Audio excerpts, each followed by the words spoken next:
The wind cuts through the ponderosa pines like a blade sharp and unforgiving, carrying with it the scent of ancient stone and something else.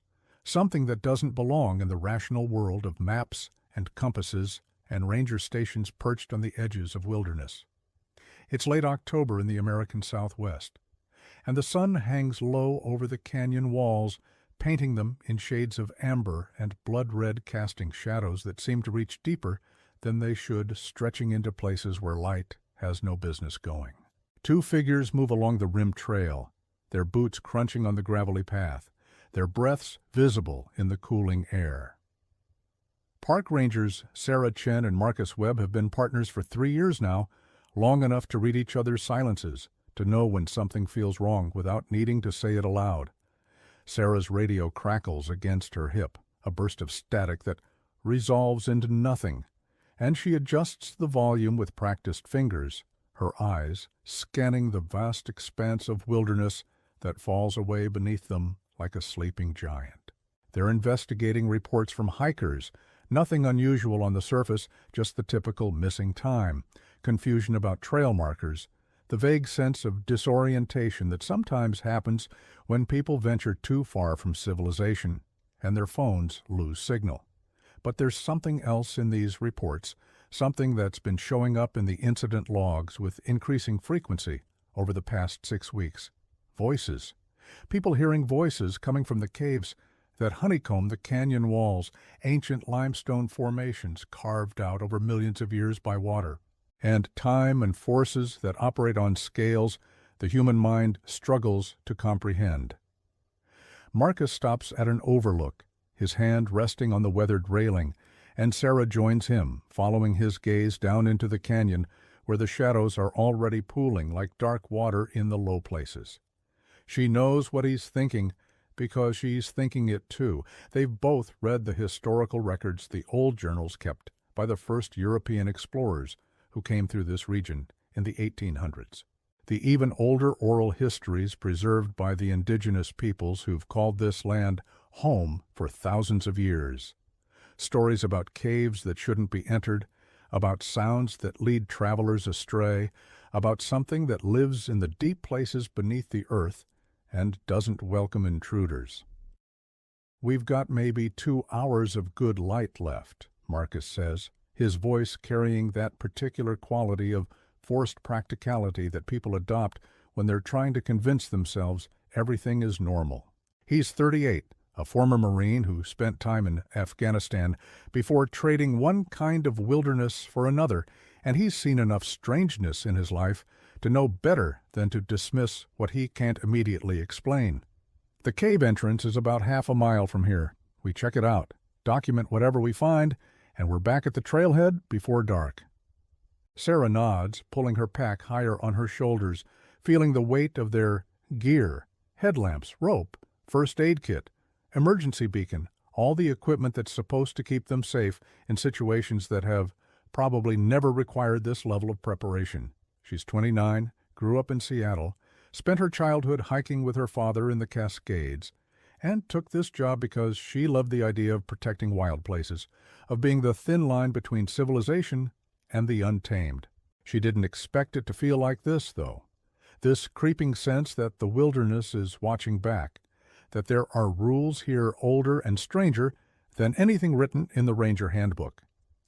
They leave the rim trail and descend into the canyon, following a narrow path that switchbacks down the rocky face. And with each step, the world above seems to recede, the sounds of wind and birds fading until all they can hear is their own breathing, their own heartbeats, the scrape of boots on stone. The temperature drops as they descend, the air growing thick and damp, carrying the mineral smell of deep earth, and Sarah finds herself thinking about the reports again, trying to make sense of them. The first one came in 6 weeks ago. A solo hiker named James Patterson, 43, experienced outdoorsman, reported hearing what he described as singing coming from one of the caves near Sector 7. He said it sounded like multiple voices, harmonizing in a language he didn't recognize, and that when he got closer to investigate, the singing stopped abruptly, replaced by a silence so complete it felt hostile. He left the area immediately, didn't even finish his planned route, drove straight back to the ranger station and filed a report that he seemed almost embarrassed about, like he was worried they'd think he was crazy. Then 2 weeks later, a group of college students camping near the same area reported hearing voices calling their names in the middle of the night. Not all at once, but one by one, each person hearing their own name spoken in a voice that sounded familiar but wrong somehow, like someone imperfectly imitating a friend or family member. They packed up and left at first light, and when Sarah interviewed them, she could see the genuine fear in their eyes, the way they kept glancing at each other for confirmation that what they'd experienced was real. After that, the reports started coming in more frequently. A family of 4 heard crying coming from a cave entrance and spent an hour trying to locate the source before realizing the sound was somehow everywhere and nowhere, moving when they moved, staying always just out of reach. An elderly couple heard laughter that reminded them of their daughter, who'd died in a car accident 10 years prior. A ranger from a neighboring station reported hearing radio chatter coming from deep underground, dispatch calls, and emergency codes that made no sense, that referenced incidents and locations that didn't exist. Sarah and Marcus had dismissed most of it initially. Sound does strange things in canyon country, bounces off rock walls in unpredictable ways, and the human brain is wired to find patterns even where none exist, to hear voices in white noise, to see faces in shadows. But the consistency of the reports, the specific details, the fact that multiple independent witnesses were describing essentially the same phenomenon in the same general area, it was enough to warrant investigation, enough to bring them down into the canyon on this autumn afternoon with the sun sinking and the shadows rising and something waiting in the stone. The cave entrance appears suddenly, a dark mouth in the canyon wall, partially hidden behind a collapse of boulders and the skeletal remains of juniper trees. It's larger than Sarah expected, easily 10 feet high and twice as wide, the opening descending at a gentle angle into blackness that their eyes can't penetrate even from this close distance. There's no sound coming from within, no movement, no sign that anything has disturbed this place in years, but Sarah feels her pulse quicken anyway, feels that primal part of her brain that evolved to keep her ancestors alive, sending up warning flares. Marcus pulls out his headlamp, clicks it on, the beam cutting through the gloom to reveal rough limestone walls textured like frozen waves, formations of flowstone that gleam wet in the light, even though this region hasn't seen significant rain in weeks. Sarah activates her own light, and they stand at the threshold together. 2 small figures with their artificial suns, about to step into a darkness that's been accumulating for geological ages. "We stay together," Marcus says, and it's not a suggestion. "We don't split up, we don't go deeper than 100 yards, and if anything feels wrong, we leave immediately. No heroics, no investigation of strange sounds, no trying to figure out what's making noise in the dark." "Agreed?" "Agreed," Sarah says, and she means it, even as some part of her is already curious about what lies ahead, already wondering what they'll find in the deep places. They enter the cave, and immediately the world changes. The temperature drops 10 degrees, the air growing still and heavy, pressing against them like a physical presence. Their headlamps reveal a passage that extends ahead in a relatively straight line, the walls narrowing gradually, the ceiling lowering until they're walking slightly hunched, their packs scraping against stone. The floor is covered in fine dust that shows no footprints, no signs of recent passage, and Sarah finds herself trying to move quietly, even though there's no rational reason for stealth.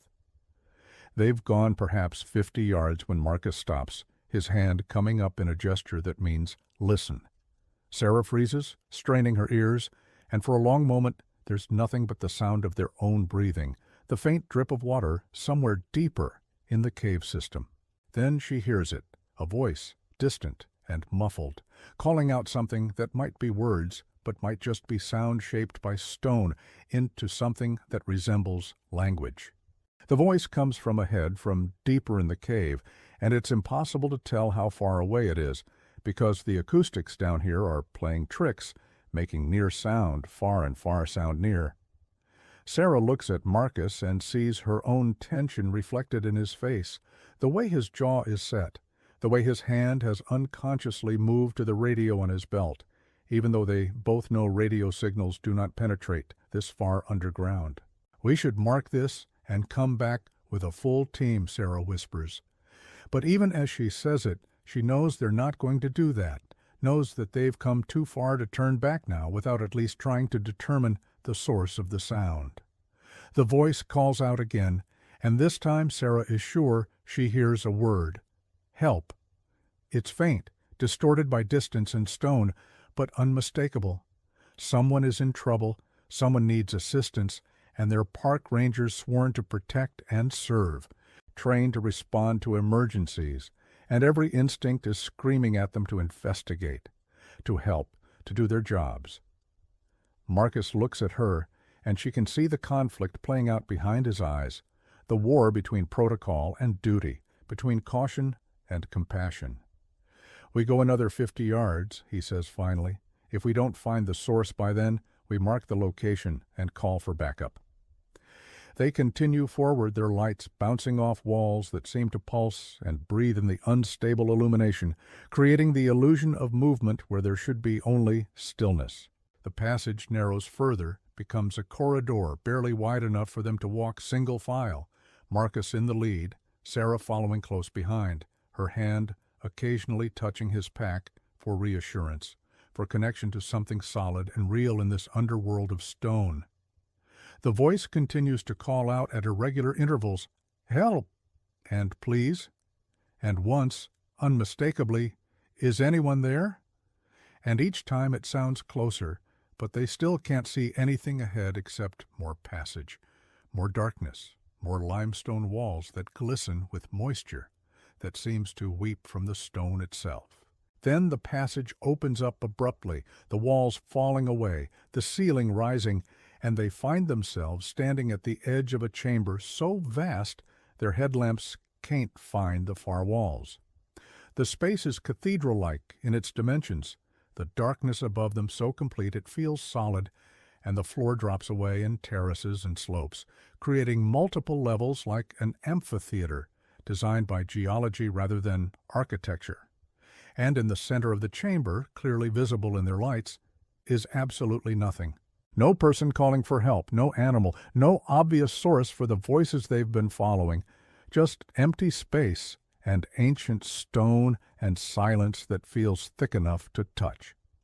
"What the hell?" Marcus breathes, and his voice echoes back to them from a dozen different directions, fragmenting into syllables that sound almost like other words, like other voices. Sarah sweeps her light across the chamber, trying to make sense of what they're seeing, or not seeing. The acoustics in here are bizarre, distorting sound in ways she's never experienced before, and she realizes with a sinking feeling that they might have been following nothing more than echoes, their own sounds bouncing back to them in patterns that their brains interpreted as speech. But then the voice comes again, and this time it's not distant, not muffled. It's clear and close and coming from directly behind them. "Thank God you're here." They spin around, lights cutting through the darkness, and see nothing. No one. The passage they just came through is empty. The chamber is empty. They're alone in this underground cathedral, with only the sound of their own racing hearts and the echo of a voice that shouldn't exist. Sarah's training kicks in, overriding the fear that's trying to freeze her in place. She keys her radio, knowing it probably won't work, but needing to try anyway. "Dispatch, this is Ranger Chen. We're in the cave system, Sector 7, approximately 100 yards in. We're experiencing unusual acoustic phenomena. Request backup at the entrance." Static answers her, heavy and thick. And then through the noise, she hears something that makes her blood run cold, her own voice coming from the radio, saying words she hasn't spoken. "We're going deeper. Don't follow us. It's too late." Marcus snatches the radio from her hand and turns it off.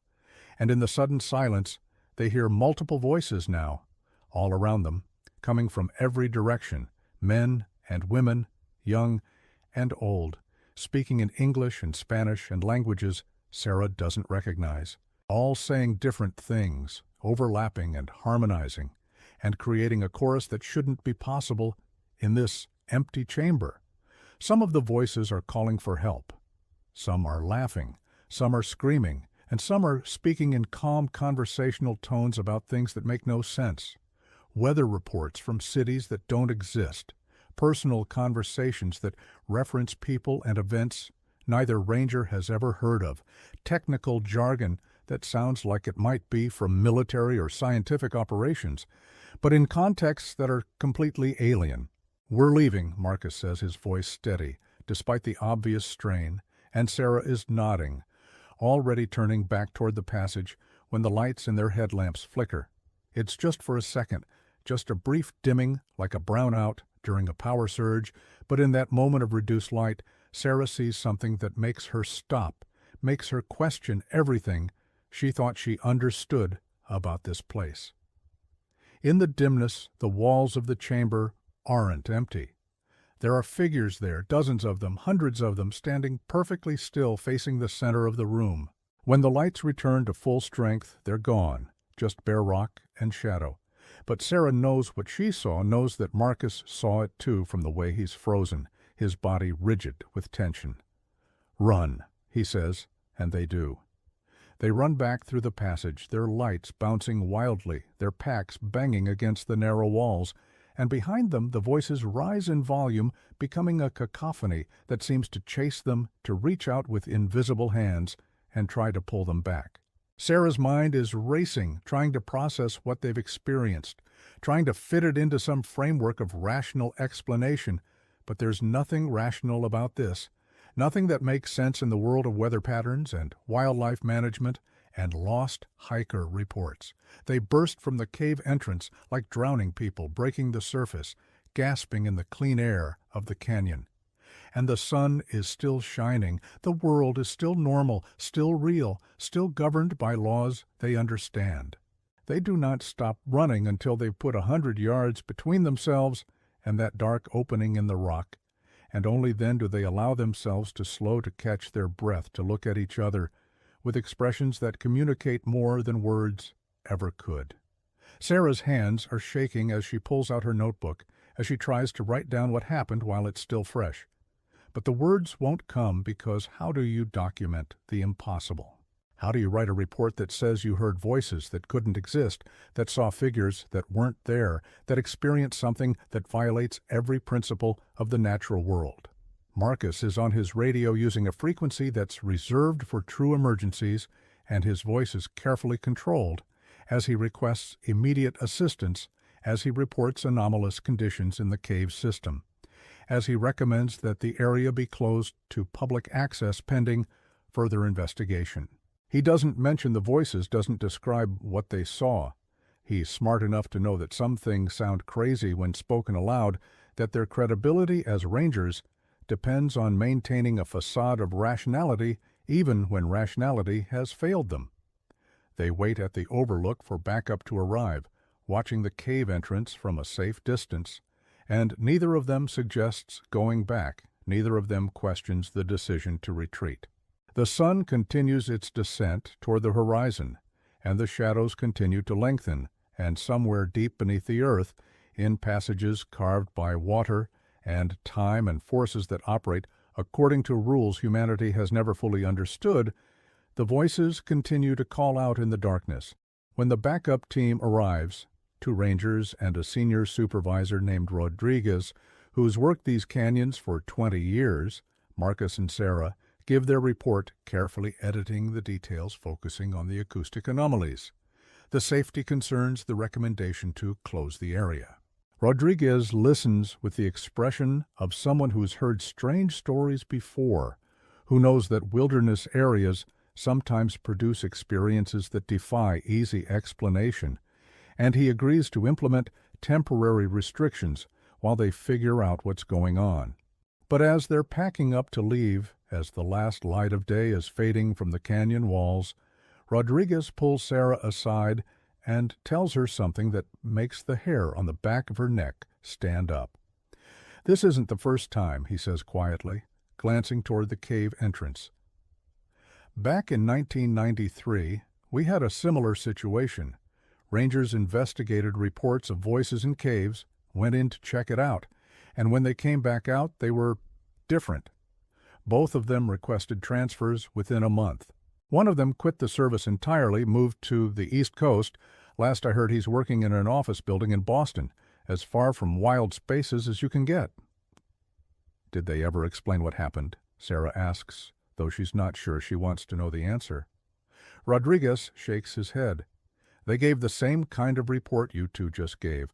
Acoustic anomalies, safety concerns, nothing specific. But I saw their faces when they came out of that cave, and I'm seeing the same look on your faces now. Whatever's down there, whatever's making those sounds, it's been doing it for a long time. The indigenous people who lived here before us, they had a name for this place. Translates roughly to where the stone speaks. They didn't go in those caves. Said it was disrespectful to disturb the voices of the ancestors, that some things that sound human aren't human at all."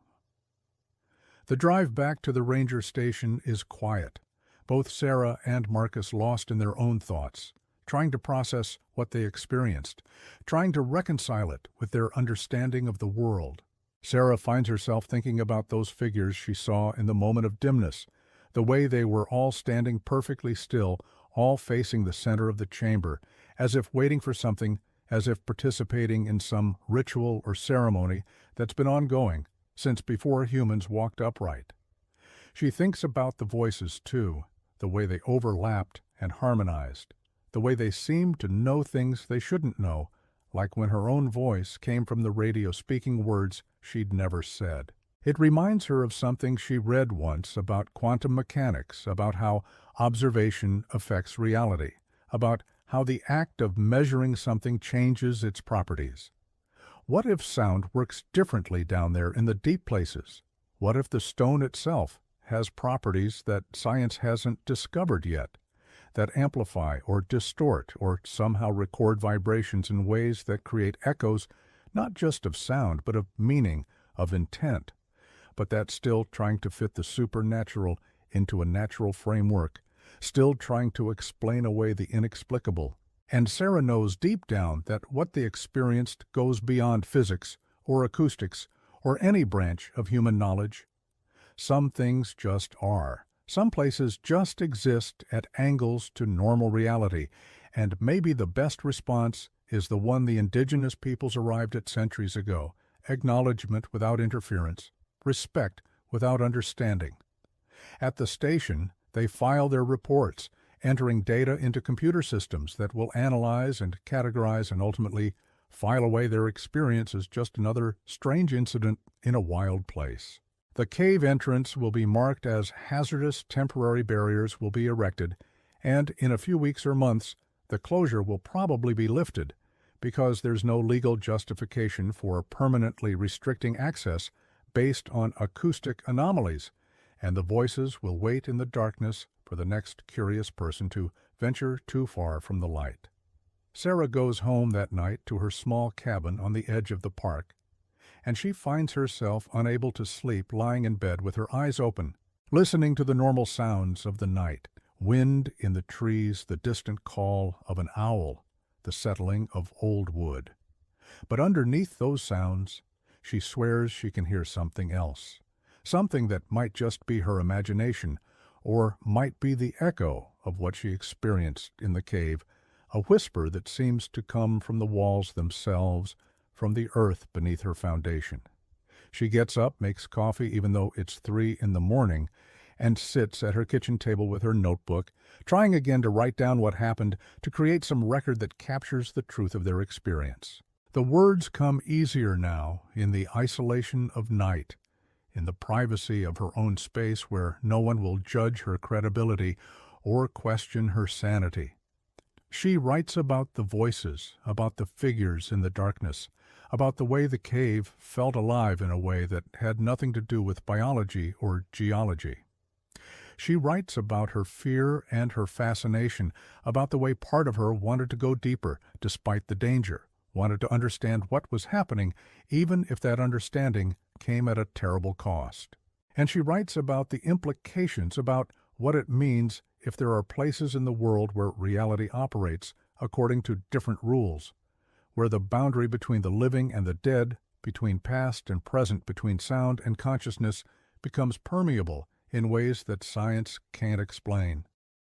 As dawn breaks over the canyon, painting the sky in shades of pink and gold, Sarah finishes her account and tucks it away in a drawer, a private record that she'll probably never show anyone, but feels compelled to preserve nonetheless. She gets ready for work, puts on her uniform, pins on her badge, and drives back to the ranger station, where Marcus is already waiting with coffee and an expression that suggests he didn't sleep much either. They don't talk about what happened, not directly, but there's an understanding between them now, a shared knowledge that changes the way they look at the landscape they're sworn to protect. The canyon is still beautiful, still majestic, still worth preserving for future generations, but it's also something else now, something ancient and strange and fundamentally other. A place where the rules change when you go deep enough, when you venture too far from the sun. Over the following weeks, Sarah monitors the incident reports from other rangers, other hikers, other people who venture into the cave systems of the region. The reports continue to come in sporadically, voices heard in the darkness, sounds that don't match any known wildlife, acoustic phenomena that defy explanation. Each report is investigated, documented, and ultimately filed away as unexplained, and life goes on, because what else can anyone do? Some people suggest scientific studies, bringing in researchers with specialized equipment to measure sound waves and magnetic fields and whatever other variables might explain what's happening. But the funding never materializes. The interest fades and the caves remain as they've always been. Dark spaces in the earth that occasionally produce experiences that people prefer not to think about too carefully. Sarah finds herself drawn to the historical records, spending her off hours in the station's small library, reading through old journals and reports from rangers and explorers who came before. She discovers that Rodriguez was right.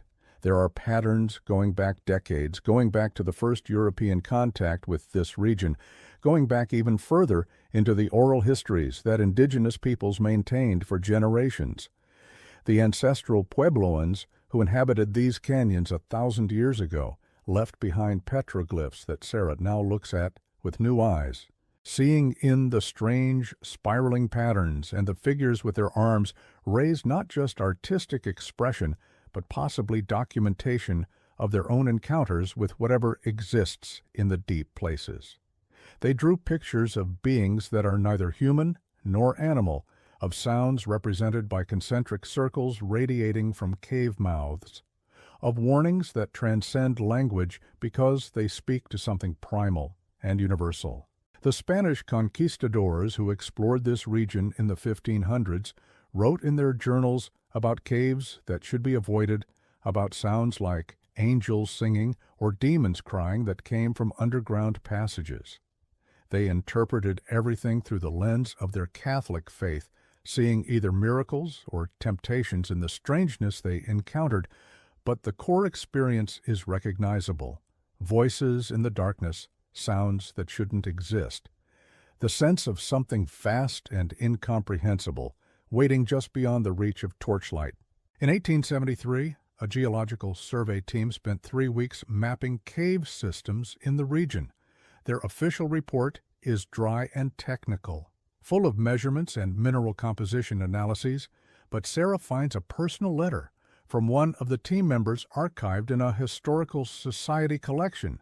In it, he writes to his wife about experiences that troubled him, about hearing voices that called out names he recognized, about seeing shapes in the darkness that vanished when light touched them.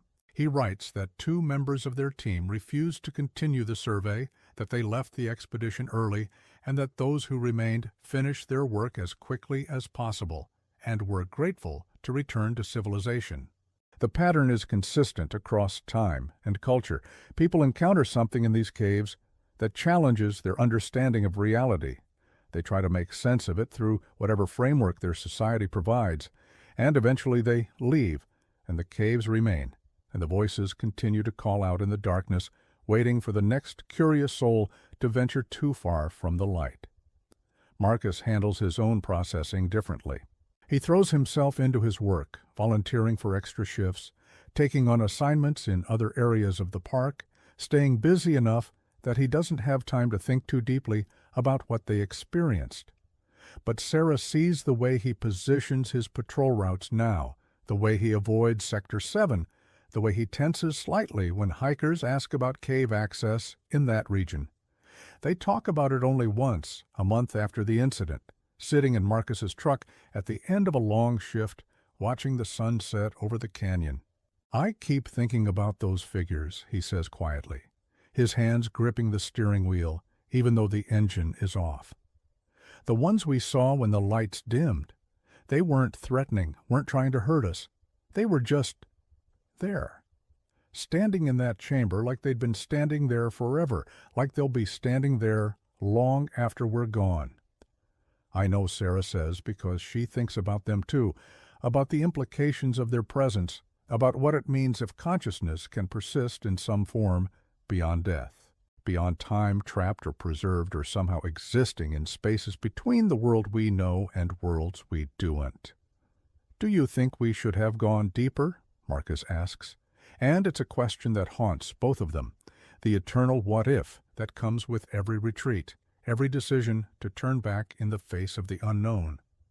Sarah considers this, watching the light fade from the canyon walls, the shadows rising like a tide. "No," she says finally. "I think whatever's down there, whatever we encountered, it's been there for a very long time. It doesn't need us to understand it or interact with it or try to explain it. Some mysteries are better left as mysteries."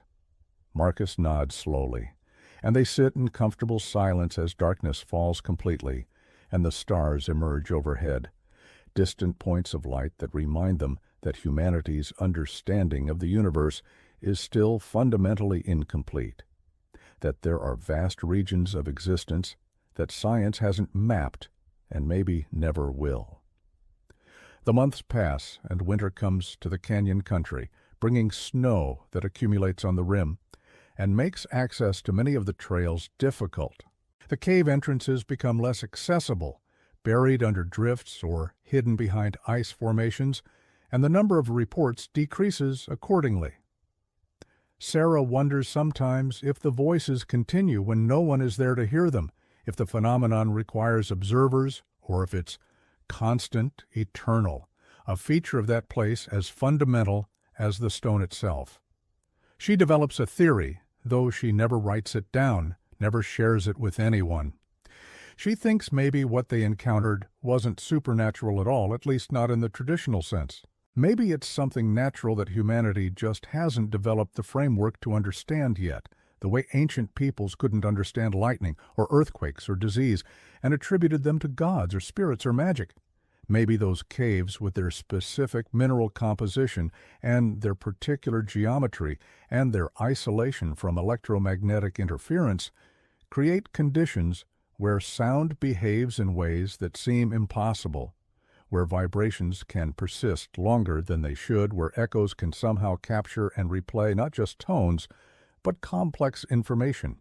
Or maybe, and this is the possibility that keeps her up at night, that makes her question everything she thought she knew about the nature of reality, maybe those caves are thin places, locations where the barriers between different states of existence become permeable, where the past and present overlap, where consciousness that should have dissipated lingers on in patterns of sound and shadow.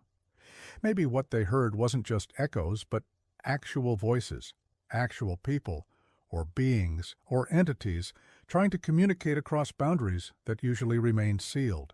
She'll never know for certain, and that's the hardest part. The uncertainty, the inability to reach a conclusion, to close the case, to file it away with a definitive explanation. The scientific method requires repeatability, requires controlled conditions, requires the ability to test hypotheses, and none of that is possible here because going back into that cave, subjecting themselves to whatever they encountered again, isn't something either she or Marcus is willing to do. Spring comes eventually, as it always does, melting the snow and opening the trails and bringing new hikers to the canyon, new people who want to experience the wilderness, to test themselves against the elements, to find whatever it is they're looking for in wild places. Sarah gives the same safety briefings she always has, warns about weather and wildlife and staying on marked trails. But she adds a new element now.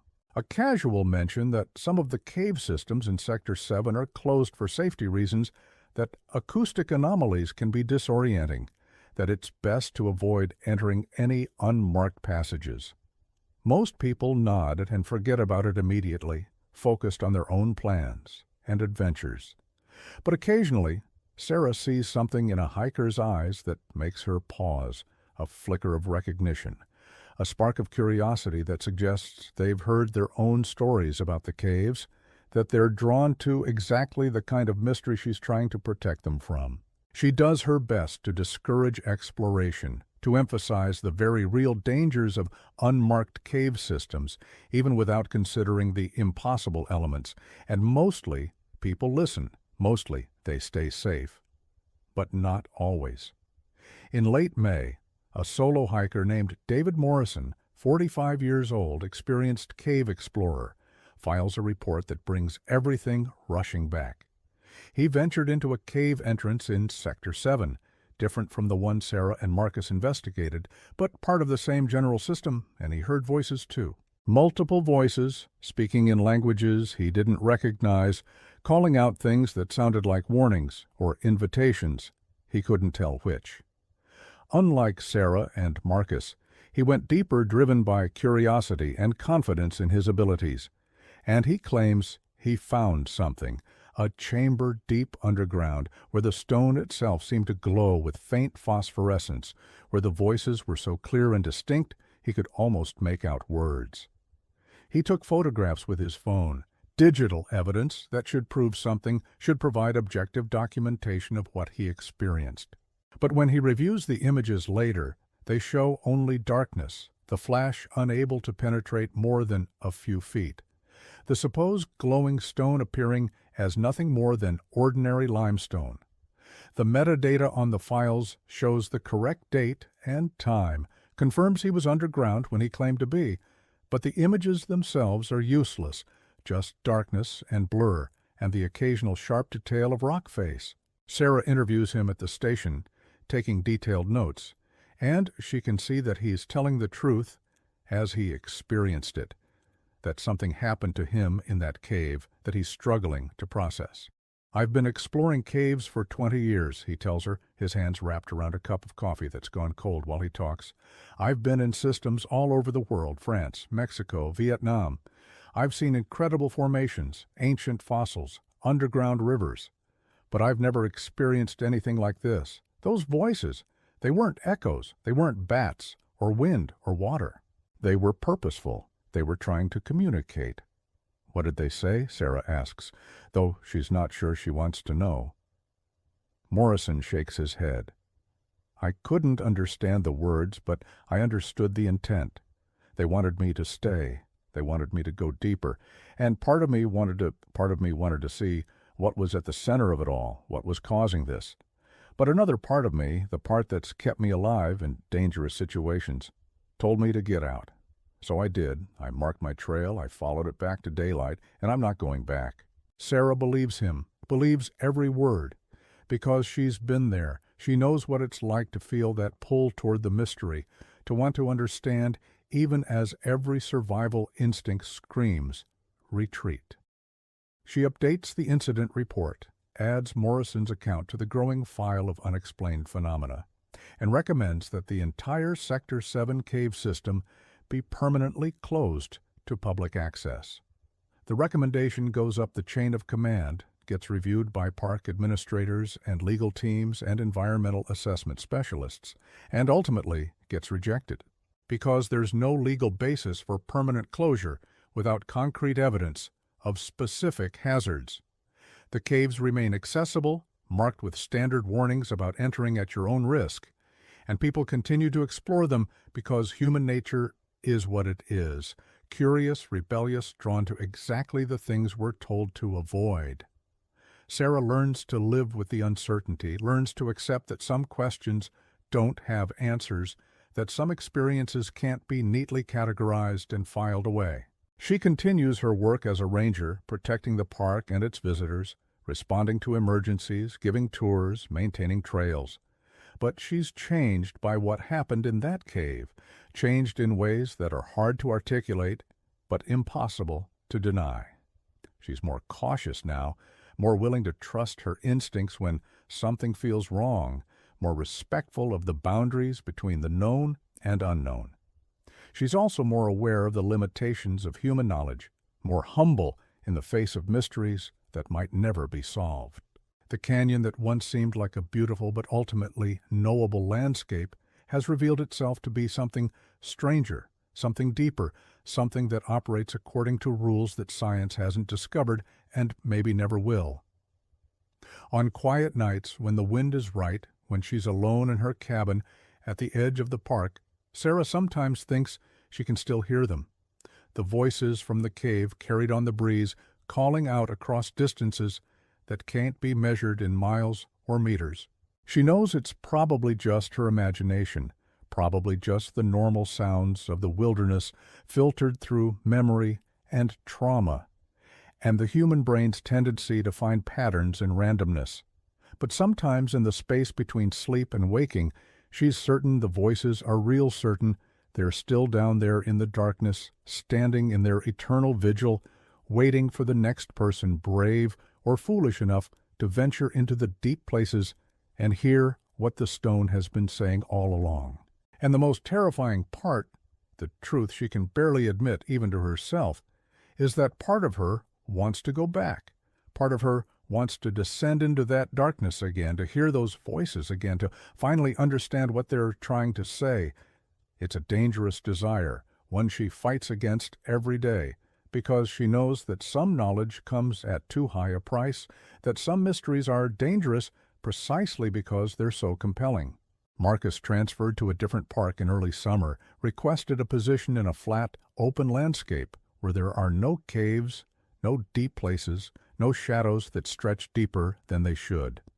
Sarah doesn't blame him. She's thought about requesting a transfer herself, about going somewhere far from canyon country, somewhere where the ground is solid and well mapped and doesn't hide secrets in its depths. But she stays because someone needs to be here who knows, who understands, who can recognize the signs when the next person comes out of those caves with the same look in their eyes that she saw in Morrison's face, that Rodriguez saw in the Rangers who went in back in '93. She stays because she's the guardian now, the keeper of knowledge that saint be officially acknowledged but must be privately preserved retry. This response paused because Claude reached its max length for a message.